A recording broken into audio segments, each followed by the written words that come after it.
Hola con todos, bienvenidos a un nuevo episodio de Archacast. El día de hoy tenemos dos invitados muy especiales que forman parte de ese colectivo y también del podcast La Parleta, que resulta que es el primer podcast de arquitectura en el Ecuador, que yo pensé que fue el primero, después me enteré que existían, como hace 3 años. Entonces ahí me ganaron un poco. Ellos son arquitectos como la mayoría de invitados que hemos tenido aquí.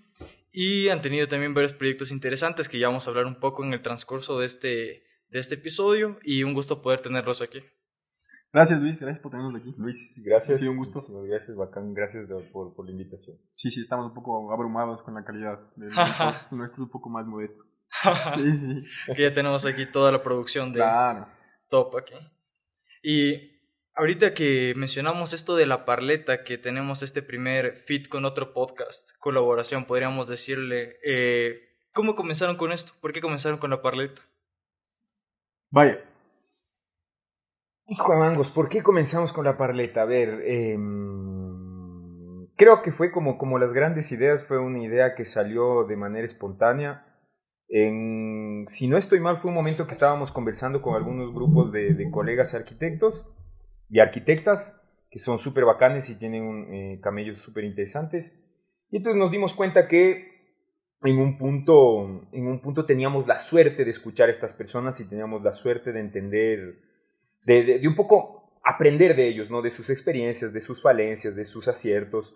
Y dijimos, chuta, está súper bueno que tengamos, que este conocimiento se pueda compartir a las personas que no tuvieron la suerte de un poco de tener esta mano amiga. Y entonces dijimos, ya, hagamos un podcast. Claro, veníamos haciendo proyectos como el Architecture, que es un proyecto que tenían los panas de Alborde, con los panas del sindicato, con los panas de RDC, bueno, varias gente ahí que lo que hacían era abrir sus proyectos para que gente vaya a visitar.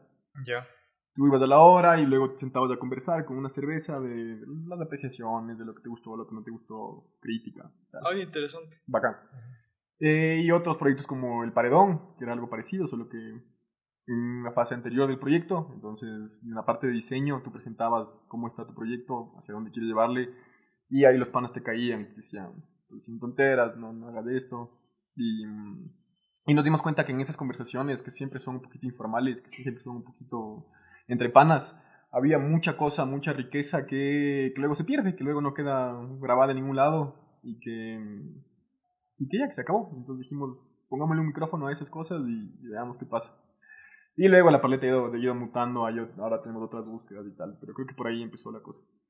Sí, pero esto, creo que de eso comienza a partir todos los podcasts prácticamente, ¿no? De esto como que el espacio en el que uno se conversa tranquilamente, que está como que en confianza y solo puede hablar, y la persona que escucha es como si fuera parte de la conversación, porque es como si tú estuvieras sentado en la mesa y conversando con los invitados o del tema que estén hablando. Justo también estaba recién escuchando el podcast de ustedes, incluso un poquito antes de que vengan, porque dije como que a ver qué nomás temas suelen hablar. Los deberes. A ver qué dicen. a ver si mejor les cancelo. Y me llamó también bastante la atención este tema de los residuos, ¿no? De cómo se tratan, que fue el último episodio que lanzaron. Y yo no sabía, por ejemplo, que había este servicio en Quito de esta señora que viene y te recolecta los residuos puerta a puerta. Sí. Y eso, por ejemplo, esta señora ya trabaja a nivel de toda la ciudad, o solo en un sector específico. ¿No es señora? Sorprendentemente no es señora, la Legni no es señora. ¿Cuántos años tendrá la Legni? Por ahí 20 y pico años, sí. 24. Perdón, es que no se escucha la edad. No, tranqui, no pasa nada, por decirlo. Pero sí, ya le ofrece el servicio en todos lados. En todo Quito, si tú tienes, si te da pereza hacer tu propio compost, o si es que no sabes qué hacer con la separación de basura orgánica y basura normal, porque en un tiempo aquí en Quito trataron de hacer el tema de la separación, pero luego afuera te recolectaban lo mismo y botaban en el mismo camión las dos cosas. Si es que no sabes qué hacer, le pegas un timbrazo a Legni. Ella tiene un emprendimiento que se llama Agrovivas, y tú por una suscripción mensual accedes a que la amante recoja esto cada semana, y luego después de 3 meses te entrega una bolsa de compost con una plantita, que es lo que salió de tus desechos orgánicos. Entonces es un servicio increíble, que además cuesta $10. Que se pueden caer, subir y bajar del bus. Es impresionante, es barato. Oye, pero sí, o sea, sobre todo lo quise mencionar como que con esta pauta gratis, por así decirlo, porque se me hace súper importante este tema. Porque, por ejemplo, yo mismo motivé a reciclar, porque dije como que yo quiero dar el ejemplo también en ese aspecto, entonces tengo que yo mismo acostumbrarme a tener ese estilo de vida. Pero sí tenía ese inconveniente, yo decía, a ver, o sea, yo estoy aquí reciclando, sí separo como que las botellas, los vidrios, los orgánicos y los inorgánicos. Y dije, bueno, las botellas creo que sí se llevan como que los recicladores, pero el orgánico no. Y dije, ¿de qué sirve que esto lo estoy separando aquí si todos se vienen en el mismo camión? Claro. Entonces, ahorita que me enteré de esto, sí se me hace importante que todo el mundo sepa de que ya comienzan a existir estas profesiones y este tipo de servicios, incluso motivar si están en otras ciudades y no están en Quito. En sus ciudades no hay esto. Háganlo ustedes, porque esto es una necesidad que tenemos constantemente y que puede salir súper bueno. Incluso me sorprendió bastante el precio, que era una suscripción de $10 mensuales. Porque dije, o sea, Se te nunca se puede imaginó un caer al servicio por subir o eso. bajar del bus. Claro. Impresionante. Impresionante. Me sorprendió un montón. Sí, además el servicio es increíble. O sea, vayan a escuchar la perleta. Pero lo interesante es que al hacer una cosa tan sencilla estás ayudando desde un montón de lugares. Como tú dices, los recolectores de bases sí separan cartón, el papel, el plástico, el vidrio. Pero cuando todo eso está mezclado con los desechos orgánicos, se vuelve mucho más difícil el trabajo para ellos. O sea, el material está sucio, no funciona. Entonces, cuando estás separando el material orgánico, para ellos es mucho más sencillo el tema de la separación. Y luego que además estás creando la lógica de la papa infinita. O sea, tú comes papa y a la casca de la papa le dejas en la tierra y crece otra papa. Entonces... Claro. Es que, por ejemplo, eso sí he tenido la Yeah. experiencia de cerca porque, como ya he dicho aquí, yo paso bastante en Manta. Y en Manta igual yo tengo como que un ranchito en el que casi que voy todos los días allá. Porque voy a almorzar y así. Y ahí tenemos nuestro compostaje. Yeah. Entonces, el como que concientizar un poco a la gente de esto y que conozca más, se ve que el compostaje no es necesariamente algo asqueroso. O sea, si tú lo sabes tratar, yo literalmente lo tengo como que al lado de la cocina. Y no apesta, no echa malos olores ni nada, solo está ahí. Incluso tengo no es palmera, un banano. Palmeras florecientes. tengo unos bananos que están ahí mismo sembrados con el compostaje. Claro. Entonces, y funciona súper bien. Y saltando un poco de tema ahorita de lo que pasamos por la parleta, ese colectivo, ¿cómo comenzó este estudio de arquitectura? ¿Que comenzaron entre ustedes dos? ¿O comenzó uno primero y después uno el otro? ¿O cómo fue la armada de ese equipo? A ver, nosotros somos 4 en total ahora los que conformamos el estudio. 2 personas están estudiando en el extranjero ahora y fuimos compañeros de universidad. Y bueno, estuvimos muchos semestres, teníamos muchas cosas afines y entonces gastábamos tiempo juntos. Eventualmente, cuando ya estábamos más o menos en segundo año de carrera, también encontramos ciertas afinidades con algunos profes, con algunas cosas y en ese punto el flaquito todavía no estaba, el José, hasta que llegó un momento en el que ya estuvo, pasaría un año por ahí, no sé, en el que también hubieron algunas cosas que digamos, apuntábamos al mismo lado, ¿no? Habíamos escogido hacer pasantías en los mismos lugares, nos interesaban un poco la postura, las apuestas de determinados tipos de arquitectos, entonces como que un poco ya se estaba consolidando el grupo. Y oficialmente, creo que hicimos durante la carrera algunos trabajitos chiquitos, como intervenciones menores, pequeñas rehabilitaciones, la típico del baño del tío, la cosa de, así como el espacio chiquito que te da tu familiar, ¿no? Que te da fe, donde pagas piso también. Y luego creo que la apuesta oficial, cuando ya dijimos, bueno, esto es una jugada en serio, fue cuando ni medio nos graduamos, en el que tuvimos la chance de hacer nuestros primeros proyectos, que eran viviendas unifamiliares.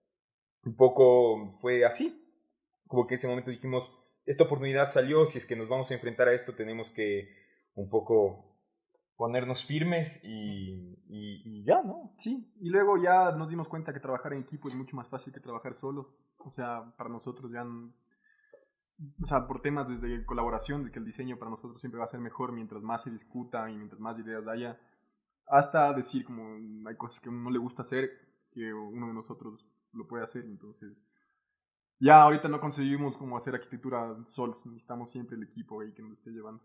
Y es una parte muy importante de nuestra profesión, ¿no? El tema de colaborativo. porque ni siquiera es solo con nuestra misma disciplina, sino es una carrera interdisciplinaria, porque colaboras con ingenieros, yo qué sé, sonidistas, o sea, todo depende de lo que estés haciendo, pero un montón de otras profesiones colaboran contigo. Entonces, el saber trabajar así te complementa un montón. Y algo que también es muy recurrente, que ya voy viendo en algunos estudios, es que se van formando con gente de la misma universidad, o sea, que eran compañeros de la universidad, salen y arman su estudio y un montón ha perdurado así. ¿Ustedes no tuvieron algún problema al iniciar a trabajar entre ustedes? Como que no habían estas discusiones o al momento, digamos, de distribuir el trabajo posiblemente. O sea, yo creo que es también un aprendizaje el trabajo conjunto, ¿no? Nosotros ya nos conocemos 14 años, 15 años y creo que la forma en la que nos comunicamos y trabajamos sin duda ha mejorado, se ha pulido, hemos afinado algunas cositas, tipo llegar a saber qué tipo de trabajo le corresponde a qué persona porque tiene ciertas aptitudes, es algo que toma tiempo. Lo que nos pasó, por ejemplo, al principio era que todos abordábamos un problema a la vez. Ya. Por ejemplo, porque no tienes mucha experiencia, no sabes de qué pata cojeas, no sabes cuáles son tus mejores aptitudes. Entonces, tipo, para resolver una grada era como los cuatro resolvíamos una grada, así como, y le dábamos la vuelta y pensábamos un montón.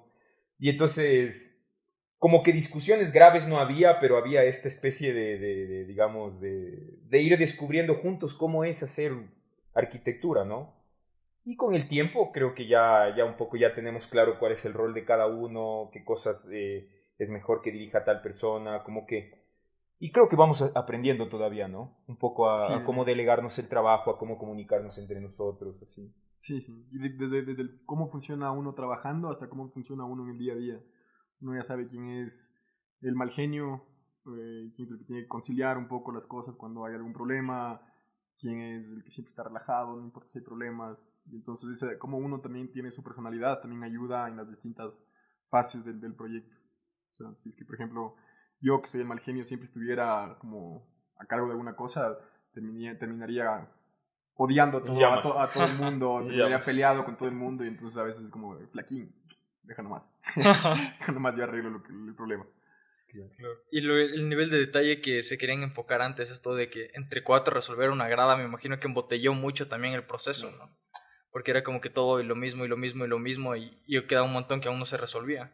Sí, o sea, ¿O yo no? creo que es lindo, también es como un síntoma de un compromiso, yo creo, al principio. No era solo como que a nosotros nos interesaba que salga súper bien esta grada, ¿no?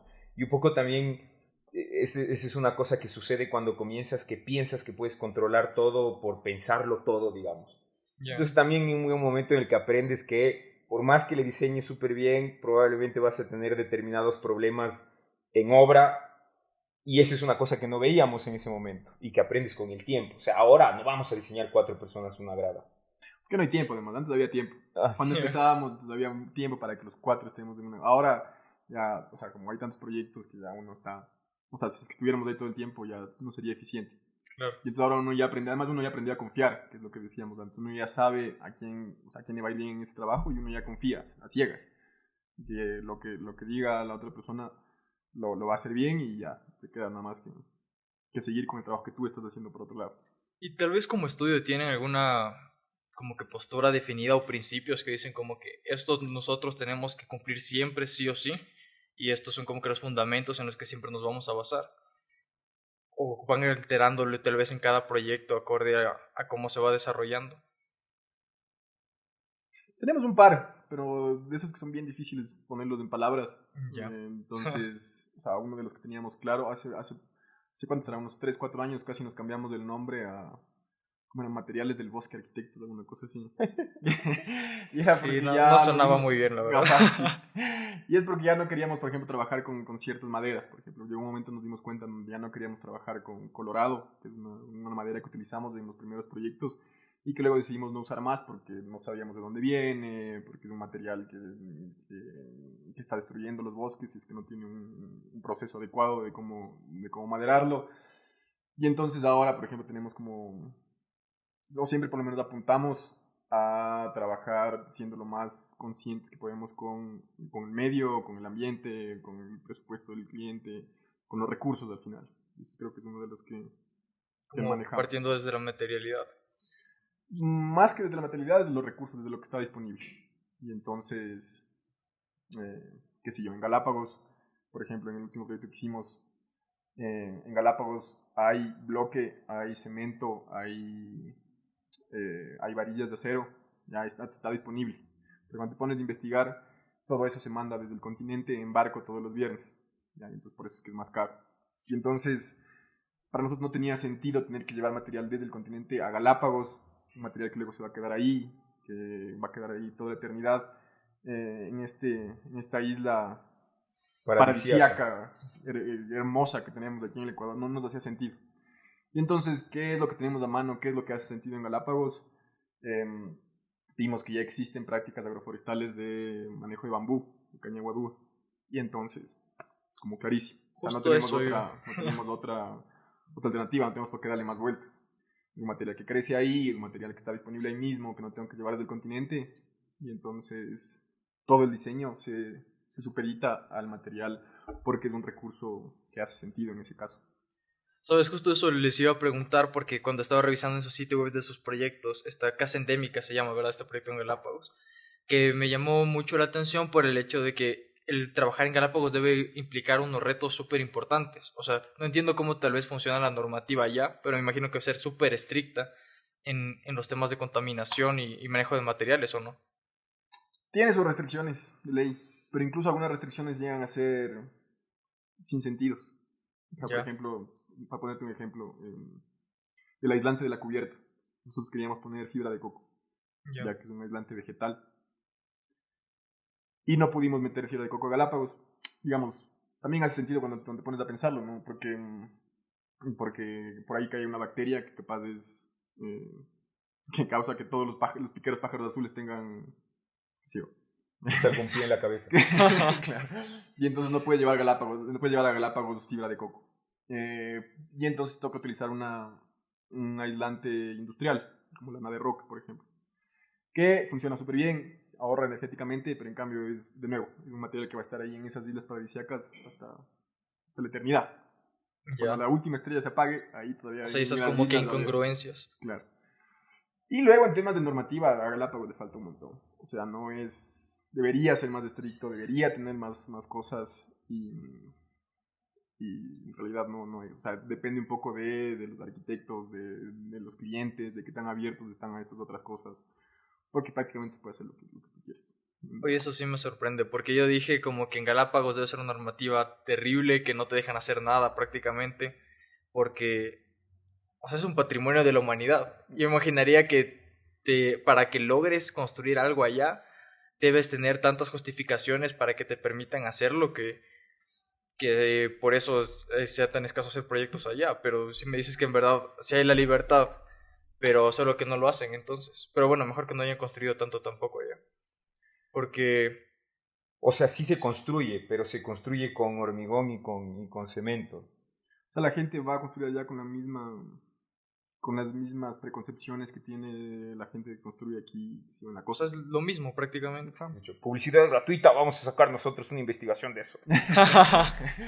Y sí, o sea, entonces, por ejemplo, cosas como o sea, es chistoso, cuando fuimos a conocer ya el proyecto terminado, la gente decía, oye, pero ¿aguantará? Pero primero decíamos como, somos de aquellos que hicieron la casa de caña. Nos decían como, ¿y eso aguanta? No se va a caer. Por Dios que aguanta. Entonces también teníamos que decir, claro, sí, lo mejor que se puede hacer. Y decían, sí. Pero es que no, yo sí quiero mi casita de concreto. Sí, te cuento que yo sí sufrí porque creo que en Acato todos pasamos por ese semestre en que nos hacen trabajar con caña. O bueno, creo que algunos las hacen en madera. Pero yo la caña la odié en ese semestre. O sea, ha sido tan complicado trabajarla. Porque ahí te hacen que tú mismo seas el que va construyendo estos módulos y un espacio en sí. Y súper complejo ir haciendo los cortes en el taller y todo. O sea, no es fácil de trabajar la caña. Yo me acuerdo que esa tontera me quedó todo chueco ahí a la final. Y después para desarmarlo del taller y llevarlo a la exposición, ya no encajó de nuevo. Claro. Y no, fue un desastre eso. Ahí, si encuentro una foto, le voy a poner aquí a Michael. De lo desastroso que fue ese semestre. Claro, pero... es una ventaja que ahora ya existe alguien ahí en Galápagos que sabe cómo manejar la caña, porque sí, eso es verdad, no es, o sea, sí requiere un tratamiento especial, requiere un conocimiento, una técnica. Sobre todo especial. Para nosotros que no somos artesanos, ¿no? Claro, es decir, seguramente la persona que sabe construir con caña va a decir, Boca de pez. Claro. O sea, tú te vas aquí a la costa del Ecuador y un montón de Claro. gente sabe manejarle súper bien el material. Es cuestión de tener la práctica. O sea, yo digo, nosotros que no tenemos mucha experiencia construyendo, nos va a salir turro en caña, en madera, en hormigón, en metal, o sea. Yo no sé soldar, por ejemplo. Si me van a soldar, probablemente salga mal. Un chiflo de ley, ¿sabe? Pero bueno.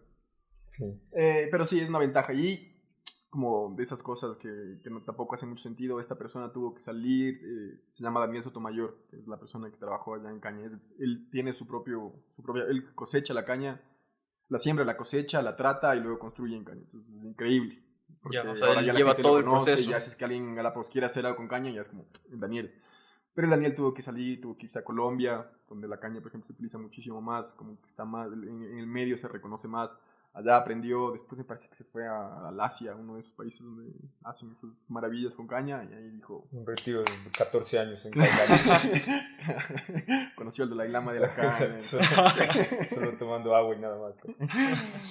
Y ahí Claudia regresó y dijo, no, en Galápagos, ¿qué hace sentido? La caña. O sea, Oye, ¿la caña no es una especie inducida en Galápagos? Sí, me parece que sí. Pero es de las especies más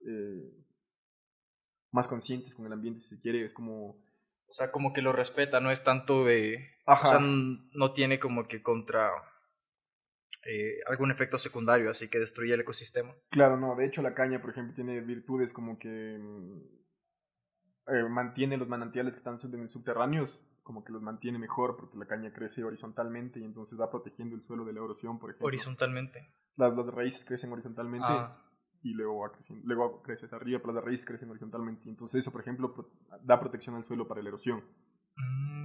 Y no necesita mucha agua en comparación con el eucalipto. Entonces aquí el eucalipto que tenemos nosotros en el Pichichi tampoco es endémico. Claro, eso sí dicen que es un desastre, ¿no? Que erosiona el requiere piso. mucha agua el eucalipto. En comparación con eso la caña no claro. Eso sí yo tengo como postura, la verdad, para mi estudio de construir y todo. O por lo menos estoy buscando poner ahorita de que siempre se busca utilizar, por lo menos en ambientaciones y así, especies nativas de la zona. Claro. Porque si no es un desastre. Por ejemplo, hay un montón de municipios que van y te ponen la palmera para que se vea como Miami y necesita un montón de agua que al final después no tienen los recursos, se olvidan de ponerle el agua y se termina muriendo la planta y más bien se ve terrible todo. Entonces, en cambio, si ponen especies endémicas, es mucho más probable que sobreviva incluso si no haces nada, porque es una especie que hubiera crecido ahí nativamente, a pesar de que tal vez no sea la más bonita, la más llamativa, pero al final es vegetación que va a perdurar ahí. Por eso se me hace muy atractivo, por ejemplo, como justo igual en Manta que les menciono que yo trabajo, que como es un bosque seco, ahí tú ves y pareciera que hay un montón de plantas muertas en los cerros, porque se ve como palo, pero llueve y todo se pone verde. Entonces, porque es la característica de esa vegetación. Es hasta bonito, se podría decir, el hecho de que tiene como que estas dos caras, ¿no? Esta propiedad de que se transforma el paisaje una vez que hay agua. Y es algo que se debe aprovechar, pero sí hay mucha gente que más bien los quita porque se ve feo y a la final termina consumiendo más recursos. Sí, solo para cerrar la idea que tenías de la caña, o sea, por ejemplo en Galápagos sí hay especies endémicas que son maderables, pero son especies que si se maderaran terminan destruyendo el ecosistema. Claro. Y entonces ahora, por ejemplo, ya hay normativa de que ciertas especies, a pesar de ser maderables, ya no puedes utilizarlas para la construcción. Y en cambio se recomienda el bambú, ¿no? Claro, solo para decir que nosotros sí sí hicimos como... Tratamos de respaldar nuestras decisiones también en la gente que es especialista, ¿no? Y Galápagos, por suerte, siendo una zona paradisíaca con infinito valor para la humanidad, está muy claro qué maderas se deben consumir y el bambú era recomendado. Claro. O sea, el bambú como práctica agroforestal es increíble. O sea, crece súper rápido.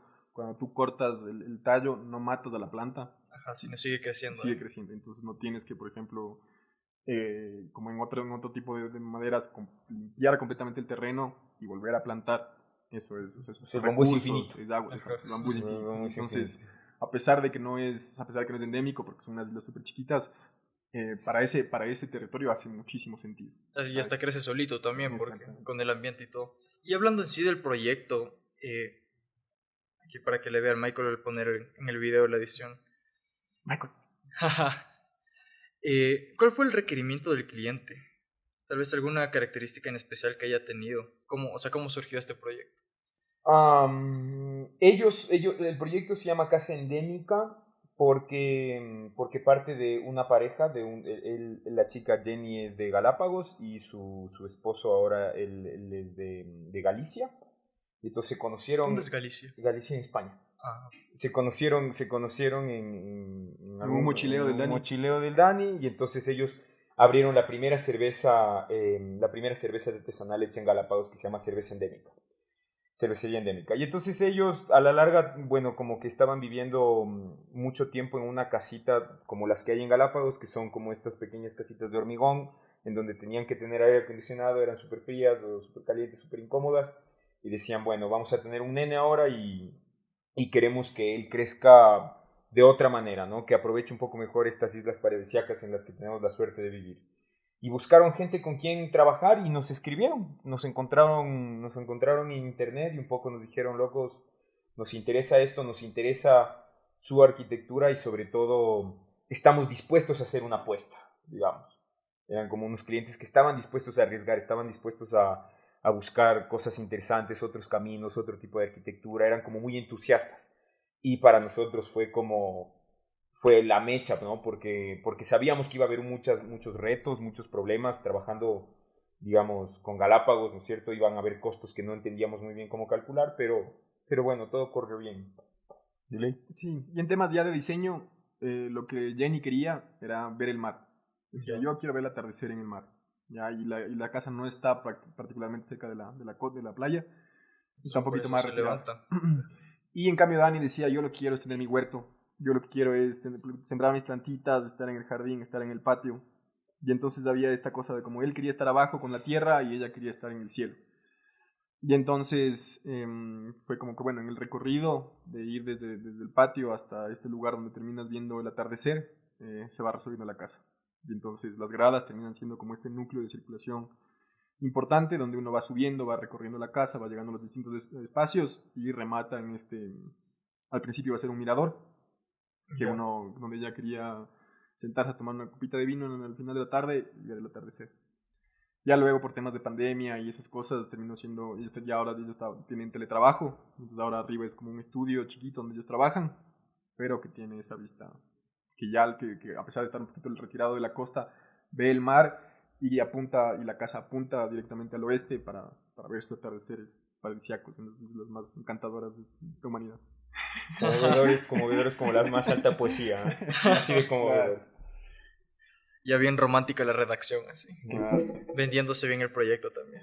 Y de ahí ya ellos, como te dice el Santi, ellos no querían utilizar aire acondicionado, entonces querían que la casa sea capaz de mantenerse fresca durante el verano. Es que así debería ser siempre, ¿no? Como que no pensar en la fácil de que va a ir el aire acondicionado y ya. Claro. Y hay una cosita que tenemos que contar, es que terminamos haciendo tan bien a esa parte que en cambio es súper frío. Porque Galápagos no es como la costa, que tiene solamente la época de calor, tiene una época que tampoco el frío de Quito, ¿no? Yeah. Pero tienen que poner una chompita. Si nos dijeron, oigan, panas, les fue demasiado bien y ahora tenemos que ver en cambio cómo cerrar un poquito la casa. Y entonces ha sido también un poco de prueba y error, porque ellos llegó un punto donde estaban tan emocionados con la casa que metieron mano y entonces ahora ya están haciendo pruebas, también si cerramos de aquí, si ponemos una cortinita acá, si ponemos una ellos mismos ya están modificando su casa. Para ver estas pruebas, ¿no? Para ver, porque al principio nos dijeron que queremos que sea toda abierta, pero dijeron que está capaz no tan abierta.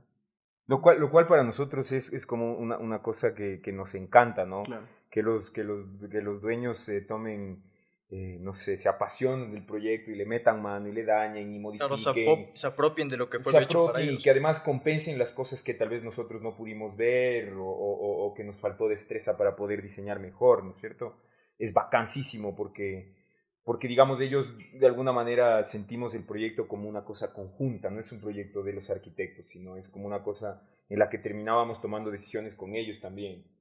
Entonces, hermoso. Sí, y interesante que ellos intervengan porque lo que nos suele pasar también es que nos falta el otro lado, el de vivir en el espacio que diseñamos para ver si funcionó lo que planteamos, ¿no? Porque a veces ya no tenemos esa retroalimentación, porque es como que entregaste y ya no volviste a entrar de nuevo al proyecto, ya no viviste en el proyecto. En cambio, justo en un episodio que salió, bueno, no sé cuándo vaya a salir entonces, no sé hace cuánto salió, pero el de Bernardo Bustamante, él me contaba que en una casa que él tuvo, igual él se pudo quedar a vivir como que un mes, Y cuando se quedó a vivir ahí, se dio cuenta de un poco de cosas que habían que corregir, las fue arreglando en el proceso. Entonces, en este caso, es bonito, se puede decir que el mismo cliente es el que va diciendo, no, esto puede irlo mejorando, y le va cambiando su proyecto, y hasta les llega ese como feedback a ustedes, ¿no? Claro. Que ya lo van tomando en cuenta y dicen como que iban complementando su diseño para las siguientes ocasiones que haya. Y el siguiente proyecto que también les quería preguntar es sobre la Casa Retoños, que dice que está cerca también del Parque Metropolitano. Este proyecto por la Armenia. ¿Este proyecto hace cuánto lo hicieron? Creo que fue por ahí en el 2016. Es este, ¿no? Sí. Muéstrale. El Vaticase. El Vaticase. El Vaticase. Si quieres una casa, Michael. Yo pensé que le decías la Baticueva a esto. Bueno. No, conmigo primero. Pilas, yo te pago, loco. Entonces, este proyecto, al estar cerca del Parque Metropolitano, asumo que eso fue de las principales características que buscaron explotar, porque igual escuchaba que está rodeado de vegetación y que por eso mismo también respetando los retiros habían buscado implementar esta vegetación alrededor. Y igual me gustaría saber cómo comenzó este proyecto, cómo fue la idea que se planteó, tal vez el concepto, el trasfondo, la esencia que lleva a desarrollar esto. A ver, la Casa de Retoños fue el primer proyecto. Si quieren también lo pueden rayar ahí. Ya, de una, sí necesito de una. Es el primer proyecto que hicimos, así cuando ya nos tomamos en serio la apuesta del estudio. Y claro, tiene muchas cosas como candorosas, ¿no? Como inocentes de arquitecto primerizo. Y la búsqueda con este proyecto era como a la familia que ocupa el proyecto era muy importante el jardín. Era la primera vez que dejaban como la vida en la ciudad, en Quito, en donde estaban en departamentos, ¿no es cierto? Y esta era la primera posibilidad de tener un jardín. Entonces, la idea fue respetar todos los retiros y dejar un patio posterior y un patio trasero. Y la idea era que esta construcción se tenía que hacer lo más rápido posible. Entonces, la casa un poco se abre a todas partes y guarda este doble ingreso, ¿no es cierto? Que es justo el que estamos viendo. Un ingreso que, digamos, que permite que este jardín de alguna manera se meta a la casa, ¿no? Digamos que son 3 metros, dos puertas que terminan siendo de 3 metros. Entonces, un poco la casa funciona con este jardín que se mete, ¿no? Y claro, la búsqueda fue cómo hacemos que esta casa se construya súper rápido y fue experimentar con una tecnología súper industrial. Entonces, la casa está armada con pórticos de madera que están recubiertos de paneles de fibrocemento y paneles de OSB y paneles de gypsum cuando es necesario.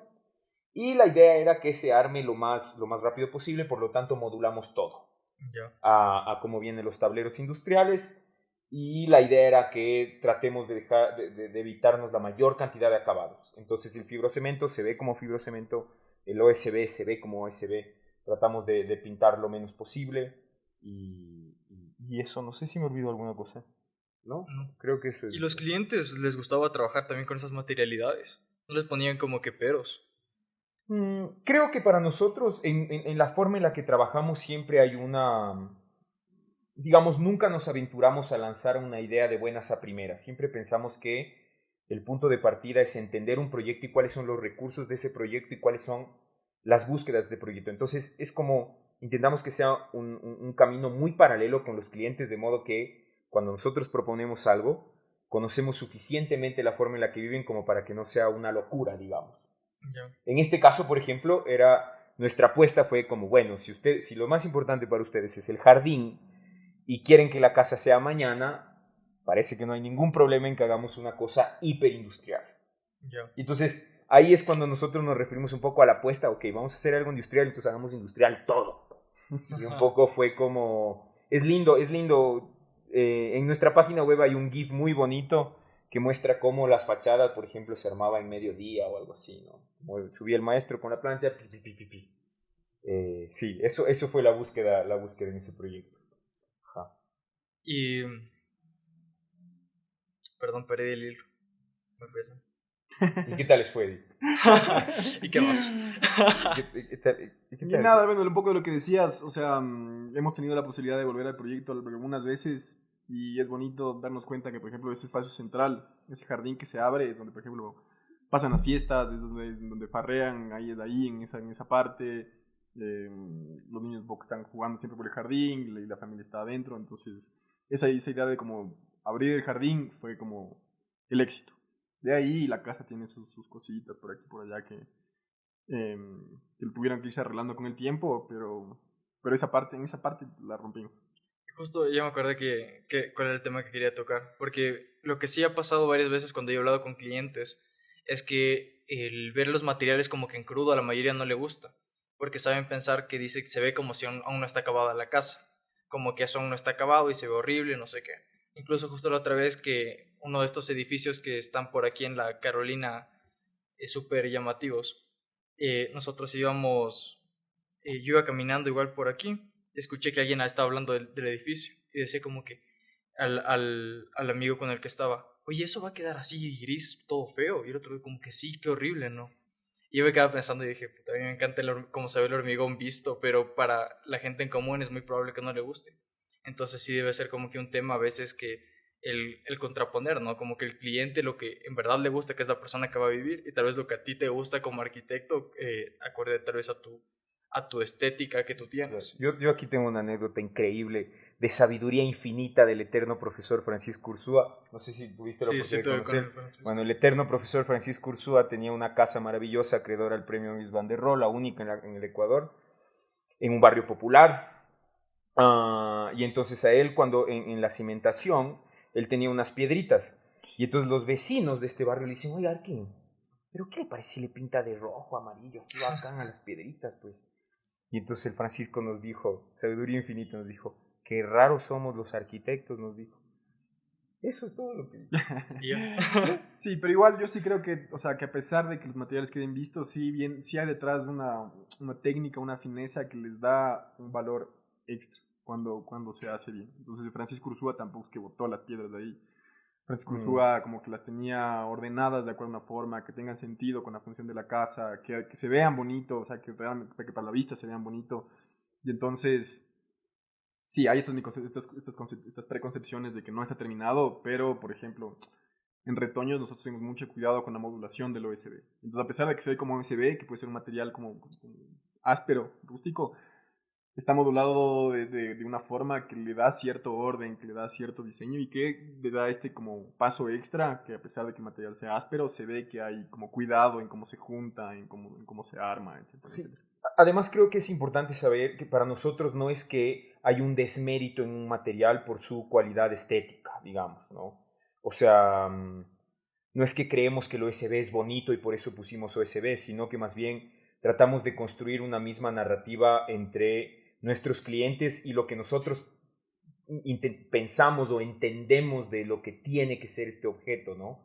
Y entonces, por eso sucede que siempre que proponemos un material, el material no es como porque está bien o porque es bonito, sino porque tiene un motivo. En este caso, por ejemplo, nosotros decíamos OSB, decíamos, bueno, pero se justifica en estos motivos que tenemos, ¿no? Como que queremos armar súper rápido, como que queremos que adentro haya un ambiente cálido, por ejemplo, ¿no? Por fuera es gris y por dentro es este color vibrante, como muy cargado, ¿no? Muy oscuro.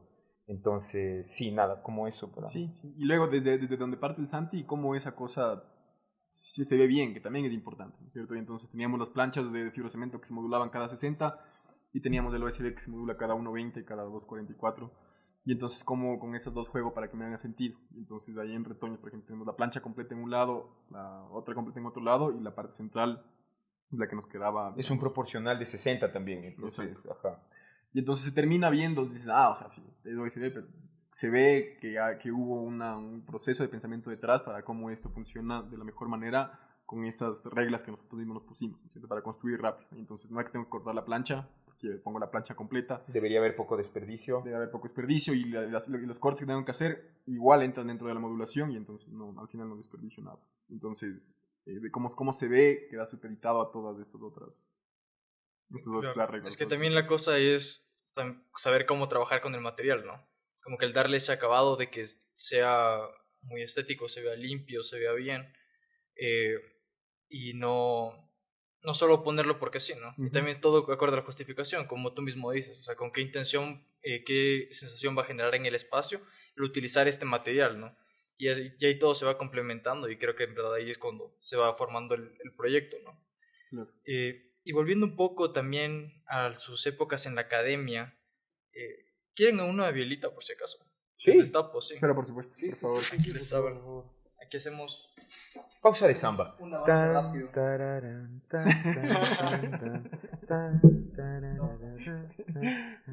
Volvemos. Brasil. Francisco.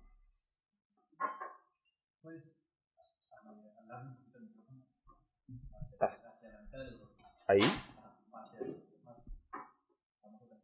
Ah, sí, ok, disculpa. Esa es, muchas gracias. Esta cerveza marca Guayacán Gracias, ñañito. es un nuevo auspiciante igual del podcast también, Buena. que ya me estaba olvidando también de anunciarles. Igual Coffee Factory como siempre, ya saben, en el Pablo y Mariana de Jesús, el mejor café de Quito. Y Guayacán es una cerveza artesanal que es nueva, lleva más o menos un mes de lanzamiento, ahí pueden ir a probarla, igual aquí van a estar las redes, que como ya saben Michael ahí siempre va a poner. Y ya, que la prueben ahí. Salud. Saludcita. Saludcita. Saludcita. Perdón que no brinde, sino que Con café. me olvidé de decir que con café me tocó. Me olvidé de decir cuántas personas íbamos a estar. Ay, Entonces, y pensaron le que iban a dos ser por dos. cabeza, pues. Que si no, Claro. Michael se muere de sed, compadre. Justo con eso le decía a Michael antes de comenzar, le dije como que, oye, me olvidé de decirles que hay la producción y que somos 3 invitados. Claro, bueno, el le siguiente ya que Le sea dos deben a por Michael, cabeza. le deben a Michael. Antes de comenzar el podcast debería decir, suéltala, Michael. Empieza, ¿sí o qué? Eso es bueno. Buena. Y ahora sí que ya están con biel en mano. Las Ah, épocas caramba. en la... ¿Qué? Bueno, la biela, no hay nada que hacer. Sí. No de acuerdo. Las épocas en la universidad, de estos el taller bailable, no sé si también le decían así ustedes. No. No. ¿Cuál será el tener bailado? ¿Cuál? Bueno, Sí, el ya. taller bailable era que nos reuníamos en grupo para hacer taller todos y ahí nos abríamos un par de bielas, ya por ahí una que otra botellita mientras iba diseñando. Entonces de taller iba pasando y se armaba la rumba. Ah, un No taller chupes. corriente, un taller corriente. Un taller como cualquier otro, dice. Bueno, le decíamos ahí taller bailable. Estas experiencias ayudan a ir formando también como que ese compañerismo y el trabajo colaborativo, ¿no creen? Como que el seguirse apoyando y retroalimentándose entre todos.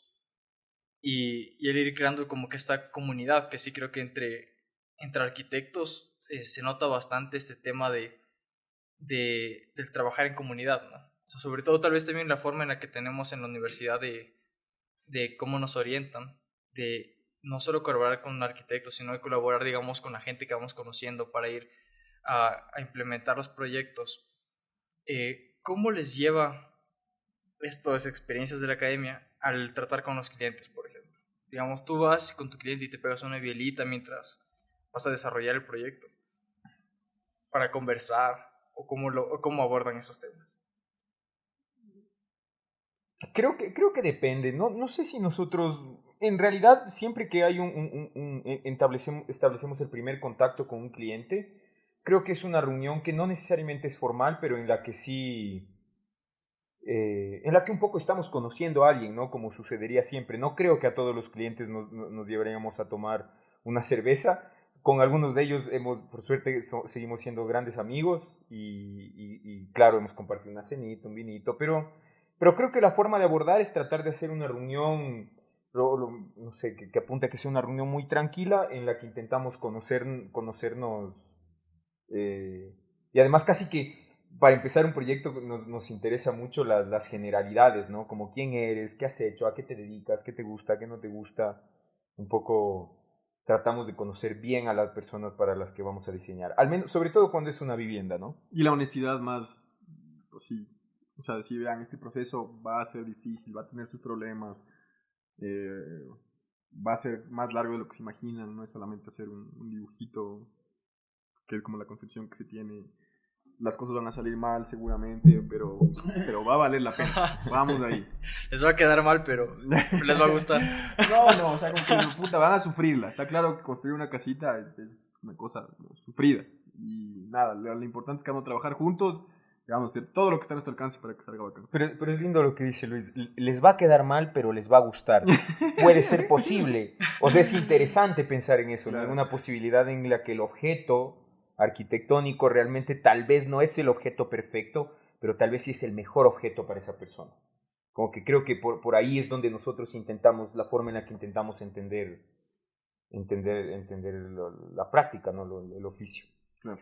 Porque sí, la mayoría me dice, varios que he traído aquí, que termina siendo panazas con los clientes, porque termina siendo algo tan personal el ir diseñando su casa, que salen siempre a comer, se van por un café durante todo el proceso mientras se va haciendo el diseño, que a la final ya se quedó de costumbre, entonces ya siguen siendo panas y se siguen llevando. Por eso preguntaba si les pasó lo mismo a ustedes también. Hay de todo, sí. Tenemos amigos entrañables, amigas entrañables. Y tenemos gente que seguramente no nos quiere volver a ver. Saludos.